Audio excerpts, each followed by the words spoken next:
Obrigado, senhor presidente, senhores vereadores, senhoras vereadoras, senhores e senhoras.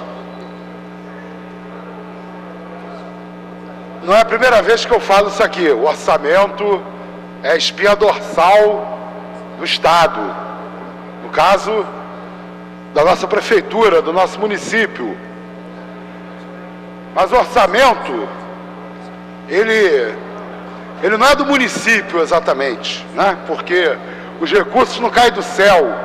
O orçamento é ou deveria ser o orçamento do povo. É o orçamento com os gastos públicos que são feitos com o dinheiro público. Eu me impressiono com a falta de interesse, inclusive, de boa parte da nossa população, e eu diria até dos movimentos sociais organizados, com o debate sobre orçamento. Acho que tem um momento em que as galerias dessa casa deviam ficar cheias, em que as reuniões das comissões, as audiências públicas deveriam ficar lotadas. É justamente esse momento do debate do orçamento.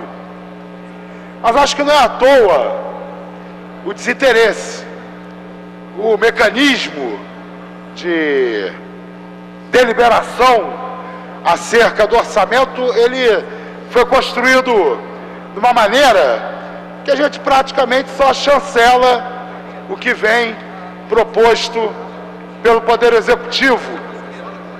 Fazemos um orçamento autorizativo, o governo não é obrigado a executar, e ainda tem direito a contingenciar parte desse orçamento, um terço do orçamento. Eu mesmo, como vereador, tendo o poder de voto, sinto a minha atuação muito limitada pelas regras de tramitação.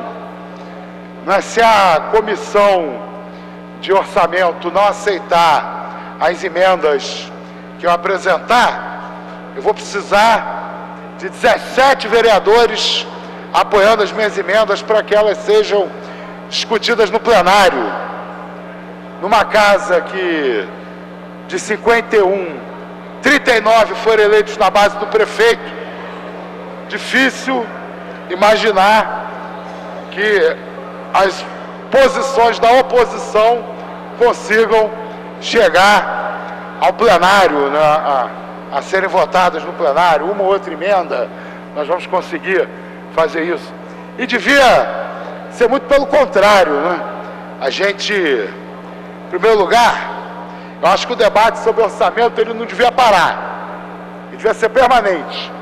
A gente devia tentar construir mecanismos na direção do que se chama de orçamento participativo, envolvendo os moradores da cidade, nos bairros, nas regiões administrativas, nas unidades escolares, nas unidades da saúde, né, demandando, dizendo o que é prioritário no meu bairro, o que é prioritário na minha região, o que eu acho importante, o que eu acho desimportante, para que o Executivo fizesse uma proposta orçamentária, tendo como referência a opinião da população, e para que o Legislativo pudesse deliberar, levando em consideração essa opinião da população.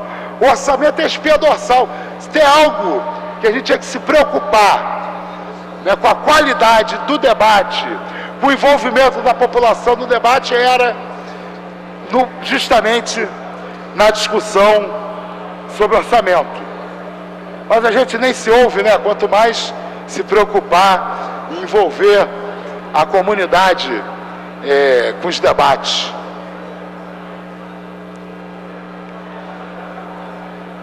O orçamento e a lei de diretrizes orçamentárias, nesse momento, deveria apresentar, definir, esclarecer quais são as prioridades da ação da administração pública no próximo período, no próximo ano.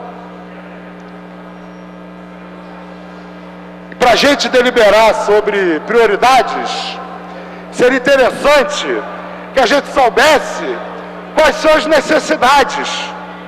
Eu questionei mais de uma vez a secretária de Educação, aqui nas audiências públicas, sobre o orçamento para a educação, sobre qual é a necessidade da pasta da educação. Nós sabemos qual é o orçamento. Temos polêmica se a prefeitura cumpre ou não cumpre a determinação constitucional de aplicar 25% das receitas líquidas na educação. A gente denuncia que não cumpre, inclui nas contas para chegar aos 25% números que não poderia incluir. Mas qual é a necessidade da Secretaria de Educação? Quanto o município do Rio de Janeiro precisaria investir na educação para que a educação das escolas municipais da nossa cidade fosse uma educação de excelência, para que a classe média voltasse a confiar, acreditar, a frequentar as escolas municipais, para que as crianças, independente da sua origem de classe, tivessem acesso ao mesmo padrão de educação. Quanto custa? A gente debate orçamento, mas não debate. Ninguém debate isso. Não tem um estudo, um trabalho, uma proposição de qual seria o ideal.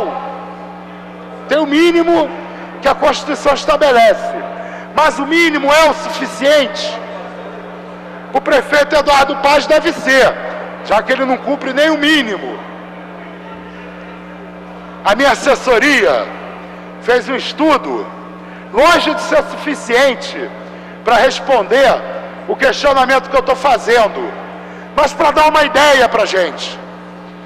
Eu pedi para a minha assessoria me dizer quanto custa um aluno do município do Rio de Janeiro e quanto custa o aluno do Colégio Pedro II. O aluno do município do Rio de Janeiro custa cerca de R$5 mil por ano para o município do Rio de Janeiro. O aluno do Colégio Pedro II custa R$16 mil por ano para os cofres do governo federal. Então, se a gente considerar que, no mínimo, o aluno do município do Rio de Janeiro deveria custar aos cofres municipais a mesma coisa que custa o aluno do Pedro II, o orçamento da Secretaria de Educação teria que subir em mais de 200%. O orçamento da Secretaria de Educação teria que chegar a 11 bilhões de reais no ano que vem, para se equiparar ao que custou o aluno do Pedro II no ano de 2013. Eu sei que dinheiro não é tudo. A questão da gestão é fundamental a gente discutir, questionar esse método meritocrático, a utilização de métodos gerenciais da iniciativa privada para a gestão das escolas públicas e também da saúde pública. Mas como a gente vai esperar que o município do Rio de Janeiro alcance a mesma qualidade do Colégio Pedro II, com o aluno do município recebendo, custando menos de 1/3 do que custa o aluno do Colégio Pedro II? Alguém pode alegar, não, mas há desperdício no Pedro II. Não há desperdício. Inclusive, eu sou ex-aluno. O colégio é um colégio longe de contar com os recursos que a escola pública europeia conta. O aluno da União Europeia custa 15 mil euros por ano. O do Pedro II custa 1/3 do aluno da União Europeia. Ou seja, o aluno do município do Rio de Janeiro custa 1/6 do aluno da União Europeia aos cofres do nosso município. Para a gente discutir esse tipo de debate, a gente precisava discutir prioridade. Precisamos gastar 1/3 do orçamento do município com educação para garantir o mesmo aporte de recursos proporcional ao do Colégio Pedro II. Isso é uma prioridade. A educação é realmente prioridade para a cidade do Rio de Janeiro. Eu topo gastar 1/3 do orçamento da cidade com educação. E os meus colegas, o prefeito, o cidadão do Rio de Janeiro, todos deveriam estar envolvidos nesse debate. Debate que acontece de forma esvaziada e que não debate o essencial. O projeto de lei de diretrizes orçamentárias que a prefeitura enviou para essa casa, muito pelo contrário, ele não debate com a sociedade o que é prioritário, porque ele estabelece tudo como prioridade. Você lê a LDO do início ao fim e você não consegue identificar quais são as reais prioridades para o governo Eduardo Paes. Quando tudo é prioridade, nada é prioridade, ou a prioridade vai se estabelecer de outra forma, não republicana, através das pressões daqueles que têm capital político, capital cultural, capital jurídico, para pressionar, para conseguir o seu quinhão do orçamento municipal. Então, mais uma vez, eu sigo frustrado com o debate sobre o orçamento nessa Câmara Municipal, frustrado com o esforço zero em tentar envolver a sociedade no debate sobre orçamento, frustrado com a total inexistência de estudos, de trabalhos que indiquem as necessidades orçamentárias da nossa cidade.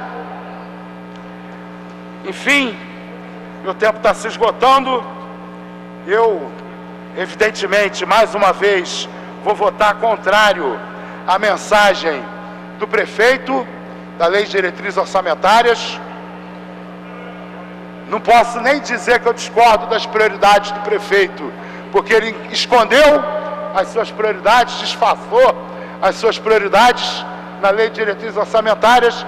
Vamos apresentar as emendas à Comissão do Orçamento, tentando garantir que essa cidade seja uma cidade onde o poder público garante os direitos da população e oferece serviços públicos universais e de qualidade para todos.